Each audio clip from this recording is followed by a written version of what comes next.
Assalamualaikum warahmatullahi wabarakatuh.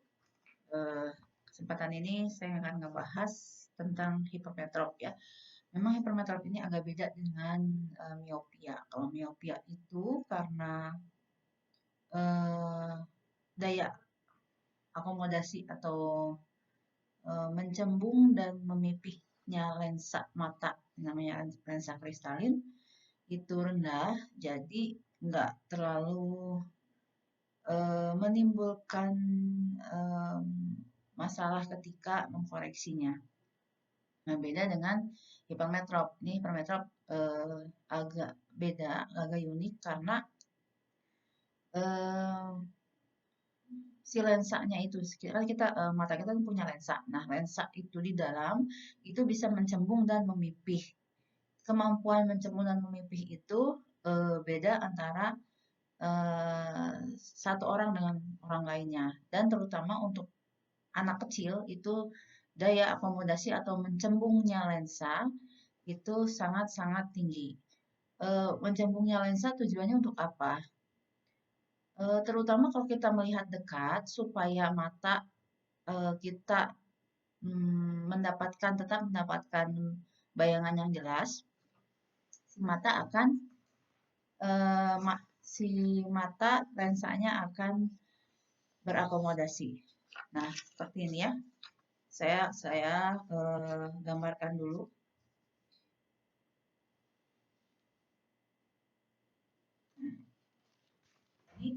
Ini mata ceritanya, ini lensa ya. Nah, kalau misalnya jarak penglihatan kita terhadap objek adalah jauh, 6 meter lebih, misalnya 6 meter ya. 6 meter ini misalnya objeknya. Nah, ini kan ada sinar yang membuat penglihatan kita bisa melihat, itu salah satunya sinar. Kenapa? Kalau sinar tidak ada atau cahaya tidak ada, tidak akan terlihat objeknya. Nah, ini sinarnya masuk ke sini, ya. Kemudian ini terdapat refraksi atau misalnya pembelokan cahaya, ya, pembelokan cahaya, kemudian pembelokan cahaya lagi. Ini di lensa pembelokan cahaya lagi, dan kemudian sampailah ke retina. Nah, kalau misalnya ini objeknya sekitar 6 meter atau lebih, ini lensa dalam keadaan pipih atau rileks. Kalau misalnya kita membaca atau objeknya didekatkan, misalnya di sini. Nah, si lensa kalau tetap seperti ini pipih, dia nggak akan jelas sampai sini. Karena harusnya kan di sini. Ya, gitu. Karena ini mendekat atau didekatkan objeknya. Kalau misalnya si mata atau lensanya ini tetap pipih ketika objeknya menjadi dekat, harusnya si bayangan akan jatuhnya bukan di retina melainkan di belakang. Nah, gimana caranya supaya mata kita tetap melihat walaupun objeknya dekat? Ini si lensa akan mencembung. Nah, seperti ini. Sehingga ini yang bayangannya yang jatuhnya asalnya di sini, dia tarik. Karena dia mencembung, dia akan menarik. Akhirnya tetap di retina. Nah, fungsinya akomodasi adalah seperti itu. Ya, ini basicnya dulu. Oke. Nah, kemudian kalau mata miop, ya, seperti saya, itu kemampuan untuk akomodasinya ini rendah. Kenapa? Karena dia jauhnya buram dan dekatnya jelas. Ya, kalau dekatnya jelas, dia tidak usah berakomodasi. Beda dengan kalau mata yang normal. Mata yang normal, dia dekat harus berakomodasi. Karena apa? Kalau tidak berakomodasi atau mencembungnya lensa, dia bayangannya tidak akan pas di retina tapi ke belakang. Maka mata khususnya di lensa itu akan berakomodasi supaya bayangan yang asalnya di belakang retina itu ditarik sehingga pas di retina. Nah, itu. Nah, untuk hipermetrop keadaannya adalah ya, hipermetrop itu keadaannya sebenarnya salah satunya adalah misalnya harusnya segini nih. Ini panjang, misalnya panjang mata yang normal misalnya. Tetapi karena dia salah satunya adalah lebih pendek, nah ini ya, pendek. Harusnya si sinar yang dari sini jatuhnya pas di retina, karena dia lebih pendek, jadi jatuhnya di belakang retina, padahal retinanya dia di sini. Gitu, ya. Nah, saya gambar lagi ya sebentar.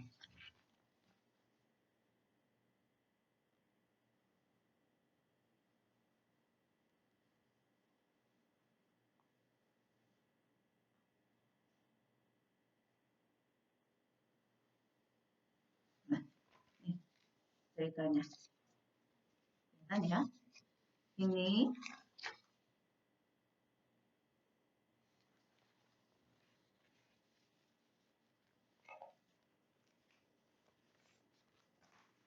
Ini ceritanya mata yang normal, ya, mata yang normal ketika melihat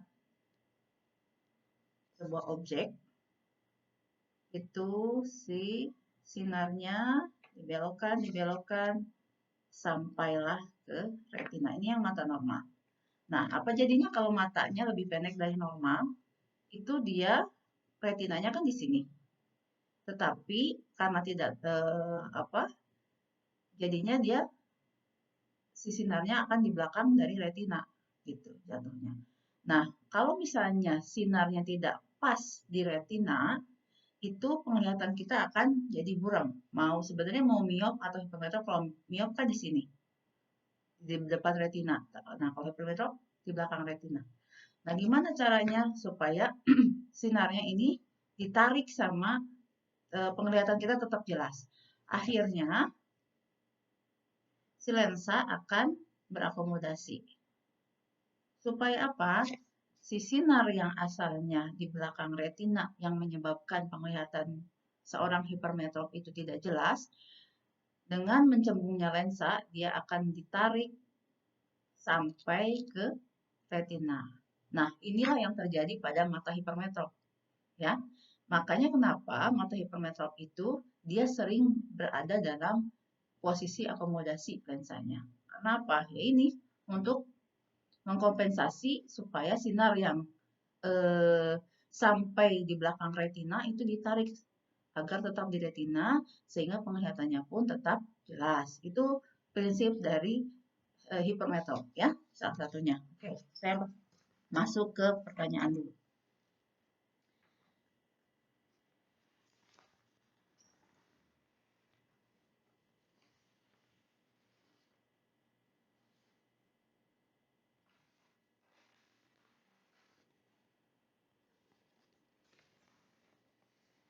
Nah, hipermetropia itu kan ada hipermetropia manifest, ada hipermetropia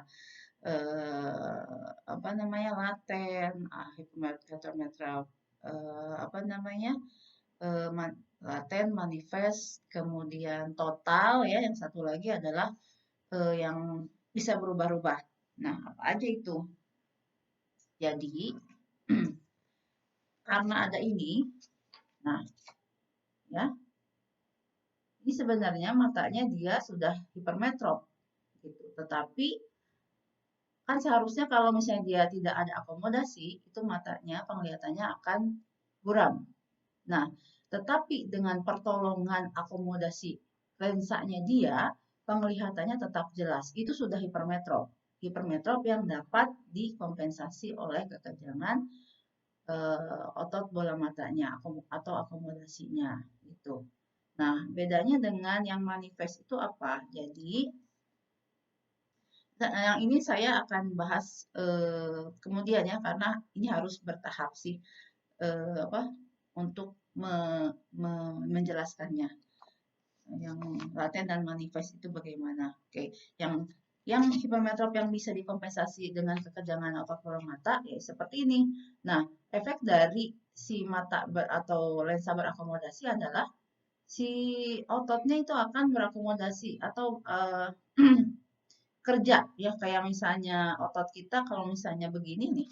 Nah, ini namanya kerja. Nah, otot dari lensa itu juga kalau ketika lensanya seperti ini itu ototnya sedang bekerja. gitu. Makanya yang mengatakan apa itu astenopia gitu ya.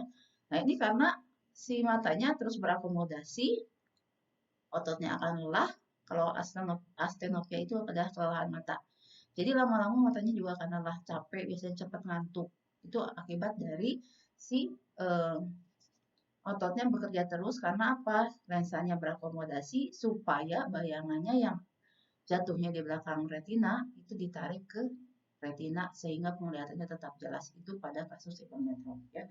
Kemudian, nah hipermetrop beda dengan presbiop atau mata tua ya. Mata tua itu penyebabnya bukan pendeknya bola mata ataupun misalnya lebih eh, kelengkungan kornea atau misalnya lensanya itu lebih datar, itu bukan penyebab dari presbiop. Presbiop itu mata tua ya. Tetapi adalah kemampuan dari mencembungnya lensa. Nah, itu beda lagi. Nanti kita membahas tentang presbiopia ya. Materi selanjutnya adalah materi presbiopia. Jadi beda ya. Sama-sama akan terganggu penglihatan terutama dekatnya, tetapi penyebabnya beda gitu ya. Kemudian eh, lensa yang berakomodasi ini ya tadi ya. Jadi lensa kalau misalnya kenapa penglihatan atau kita mengetes tajam penglihatan pada jarak 6 meter gitu ya. Jadi dari penghitungannya itu mata dianggap tidak berakomodasi ketika tidak berakomodasi alias si lensanya akan memipih seperti ini. Nah, dalam kondisi terpipih itu ketika kita melihat objek pada minimal 5 atau 6 meter. Nah, makanya kenapa pemeriksaan refraksi subjektif itu dilakukannya pada jarak sekian. Kalau misalnya kita melihat objek yang kurang dari 5 atau 6 meter, si lensa matanya akan mencembung gitu, supaya si bayangan tetap pada retina. Kemudian apakah hipermetrop terjadi pada anak-anak? Ya, bisa jadi ya. Jadi malah sebenarnya terutama untuk bayi, gitu. Bayi karena kenapa bayi kok hipermetrop matanya hipermetrop? Karena bayi itu matanya panjang matanya belum normal, dia lebih pendek, masih lebih pendek, makanya cenderung akan hipermetrop dan itu wajar. Tetapi ada misalnya kalau misalnya pada usia 6 bulan ketika harusnya sudah normal itu ternyata masih ada hipermetrop, berarti memang hipermetropnya lebih tinggi dibandingkan proses pertumbuhannya. Ada. Gejalanya apa? Gejala dari hipermetrop biasanya dia kalau yang miop kan susah untuk melihat jauh, tidak jelas. Nah, kalau yang hipermetrop dia jauh lebih jelas dibandingkan miop. Tetapi biasanya tidak akan tahan lama ketika harus membaca atau em, beraktivitas jarak dekat. Karena apa? Dia gampang capek matanya. Kenapa gampang capek? Karena lensa matanya terus berakomodasi sehingga otot-ototnya juga terus bekerja sehingga menyebabkan capek. Itu, ya. Bisa juga menjadi nanti juling, bisa aja gitu ya. Jadi memang harus diperiksa dari si anak itu bisa bisa kooperatif, itu kita bisa cek tajam penglihatannya. Kemudian di negara Eropa, oke, bagaimana cara hipermetrop aksial bisa melihat normal selain dengan bantuan kacamata? Kalau misalnya dengan bedah refraktif juga bisa, jadi lensanya diganti dengan lensa buatan, tapi tentu saja ada kekurangannya di mana kalau lensa dari pencipta kita, Allah Subhanahu wa Ta'ala, itu bisa memipih dan mencembung sesuai dengan kebutuhan penglihatan. Tetapi kalau lensa buatan, lensa tanam itu hanya pipih saja, ya, tidak bisa mencembung gitu. Makanya kalau misalnya nanti dioperasi pun digantikan lensa, untuk dekatnya tetap aja harus menggunakan kacamata buat baca karena lensa tanam tidak bisa mencembung. Kemudian kenapa di ras Eropa itu banyak yang terkena hipermetrop, sedangkan di Indonesia banyak yang miop. Penyebabnya apa? Ini sama dengan yang bertanya kemarin kenapa ras Tiongkok lebih banyak miopnya. Nah, itu sama. Jadi, eh, bentuk bola mata untuk ras di barat gitu ya, yang Eropa gitu, memang banyaknya adalah si korneanya lebih datar. Korneanya lebih datar itu menyebabkan si pembelokan cahayanya akan lebih jauh di belakang retina. Tuh. Itu yang menyebabkan ras di Eropa lebih banyak terkena hipermetrop dibandingkan ras Asia. Kalau Asia cenderungnya adalah ke arah hipermetrop. Makanya kalau orang bule terutama itu biasanya belok-belok matanya, beloknya besar gitu ya.